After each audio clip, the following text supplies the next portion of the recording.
اور انہوں نے یہ بھی کہا کہ پاکستان کے لوگوں کو یہ جاننے کا حق ہے کہ یہ کیا سازشیں ہیں، اور ہمارا کورٹ سسٹم اگر صحیح ہوتا ہے، ویسے کنٹیمپٹ ایوی بنتی ہے پاکستان میں اگر کوئی بندہ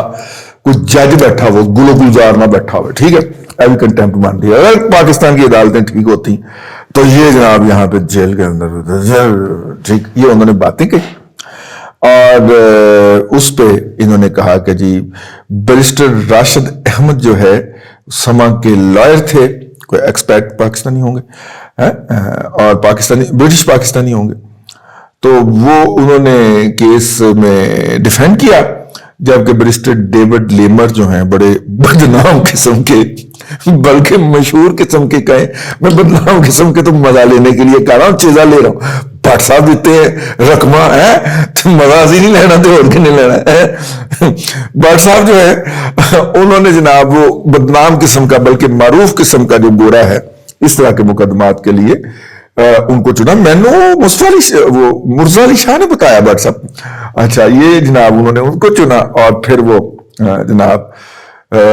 مطلب کہ دونوں پارٹیوں نے جس کیس کا حوالہ دیا وہ میر شکیل الرحمان اور ورسز اے آر وائی والی ججمنٹ تھی۔ 2016 میں میر شکیل الرحمان صاحب نے اے آر وائی کی منجی ٹھوکی تھی، وہ والی ججمنٹ کا حوالہ دیا، اور جج صاحبہ نے کہا،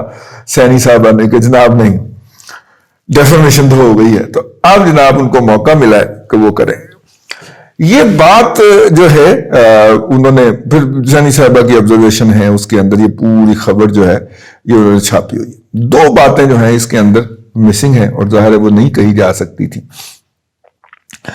ایک تو یہ بات ہے کہ ناصر بٹ صاحب جو ہے نا، انہوں نے اس کے علاوہ ابھی تک جو ان کا کیس انڈر پروسیس ہے وہ دنیا کی اگینسٹ بھی انہوں نے کر رکھا ہے۔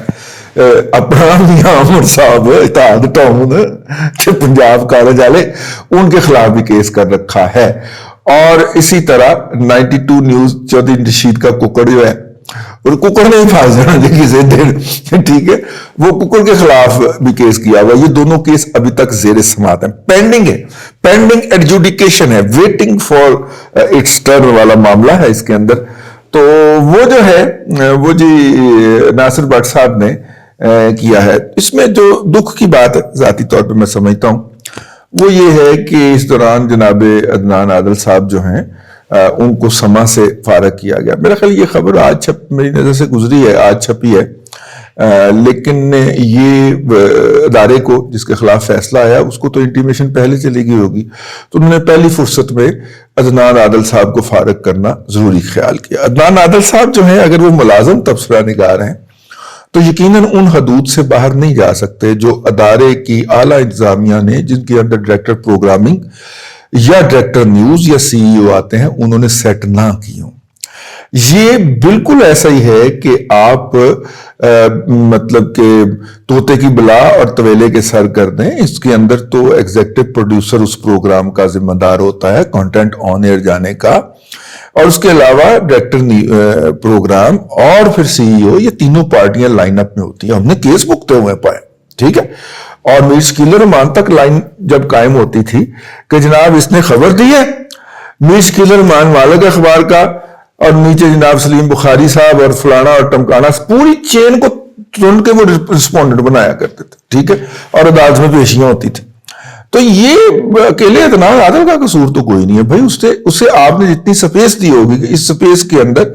ان پالیسی لائنز کے اوپر آپ نے تجزیہ کرنا ہے، وہ تو بیچارہ وہی تجزیہ کر رہا ہوگا نا، تو لہٰذا یہ زیادتی والی بات ہے۔ عدنان عادل صاحب کو 4 دن پہلے سما سے گڈ بائے ٹاٹا کر دیا گیا، ان کو کہا گیا کہ آپ آفس تشریف نہ لائیں، آپ ہمارے لیے مر گئے، ہم آپ کے لیے مر گئے۔ اور اس میں دکھ کی بات یہ تھی کہ یہ خبر جو ہے یہ اس اخبار نے چھاپی یا اس جریدے نے چھاپی، ہفتہ روزہ دی فرائیڈے ٹائم، ویکلی دی فرائیڈے ٹائم، TFT بھی اس کو ہم بولتے ہیں، جس کے اندر ان کا بیشتر کیریئر گزرا، بلکہ اگر آپ کہیں کہ ان کے کیریئر کو جمپ ہی وہیں سے ملا اور ان کی پہچان ہی ایز اے صحافی وہاں سے بنی تو بے جا نہیں ہوگا۔ تو اتنے عرصے تک یہ TFT کے پیجز کے اوپر چھپتے رہے اور بہت بڑے بڑے تجزیے فرماتے رہے، اور وہ تجزیے وہاں پہ جگہ پاتے رہے۔ اب ان کا نام آ رہا تھا خبر میں، تو سابقہ ادارے کو اتنی ایک فیور تو کر دینی چاہیے تھی کہ وہ نام کو ذرا اوپر نیچے کر دیتے یار ہے. میرا مطلب ہے کہ نام روک ہی لیتے, خبر بے شک دے دیتے, سما کا نام چلا جاتا. اب وہ میرا مطلب ہے کہ مجھے اچھا نہیں لگا, دل ہی ٹوٹ گیا یار. لیکن اس کے ساتھ ایک اور بات جو میں کہنا بہت ضروری ہوگی پاکستان کے ان تمام صحافیوں کے لیے جو پاکستان کے میڈیا کے اندر کام کرتے ہیں اور کچھ واٹس ایپ آنے کے بعد جو کچھ منہ میں جو کچھ کہا گیا ہوتا ہے وہ آگے اگل دیتے ہیں, الٹی کر دیتے ہیں, کر دیتے ہیں سکرین کے اوپر یا پیج کے اوپر. تو ان کو اب ذرا محتاط ہو جانا چاہیے, کیونکہ جتنے بھی شفیق اور مشفق لوگ ہیں بھلے ہی جرمانے کی رقم قومی خزانے سے سر انجام آپ کو ادائیگی دے دیں, لیکن یار جو آپ کی کریڈیبلٹی ڈیمیج ہوتی ہے وہ تو یہ ریپیئر نہیں نہ کر پائیں گے. میرا مطلب ہے کچھ 4 لوگ اگر آپ کے ایز اے صحافی آپ کی بات کو ماننے کو تیار ہوتے ہیں تو ان 4 کا بھی دل ٹوٹ جاتا ہے بیچاروں کا کہ یار یہ بھی ایسا ہی نکلا, اور اتنے بڑے دعوے اور اتنے بڑے تجزیے اور اتنی بڑی یہ باتیں, اور انصاف کے ایک نیوٹرل معیار پہ پورا نہیں اتر سکا. بہرحال جو ہوا ہے وہ نہیں ہونا چاہیے تھا. آرگومنٹ کرنا چاہیے, ہم نے تو کئی نوکریاں گنوائی ہیں اس بات کے اوپر, انتظامیہ کے ساتھ آرگومنٹ کرنا چاہیے کہ پائے نا گل نہیں مان دی, آپ مجھے بھی مروائیں گے اور خود بھی مریں گے, ٹھیک ہے. اتنا کہہ دینا چاہیے بندے کو بینگ اے پروفیشنل کہ یہ ایسے نہیں ہو سکتا, یہ اس سے ہم دونوں مارے جائیں گے, یہی ہماری ڈیوٹی ہوتی ہے. اور جب ہم یہ ڈیوٹی سر انجام نہیں دیتے, صرف نظر اپنی تنخواہ پہ رکھتے ہیں, تو پھر نتیجے کے طور پہ یہی کچھ ہوتا ہے جو اس وقت پاکستانی میڈیا کے ساتھ ہو رہا ہے. اے آر وائی کو تو خیر عادت ہو گئی, اے آر وائی کے ساتھ بہت دفعہ ہو چکا ہے. اب سما کے خلاف یہ دوسرا کیس ہے, وہ بھی اسی رستے پہ چل پڑا ہے, اور تیسرا آ گیا ہے اب 92 اس لائن کے اندر ہے, اور وہ تو ہے ہی ہے اپنا دنیا تو ہے ہی ہے. چلیں بہرحال یہ اب تک کے لیے اتنا ہی, اب سے پھر ملاقات ہوتی ہے. اللہ تبارک و تعالیٰ آپ کو آسانیاں عطا کرے اور آسانیاں خلق خدا میں تقسیم کرنے کی توفیق عطا کرے.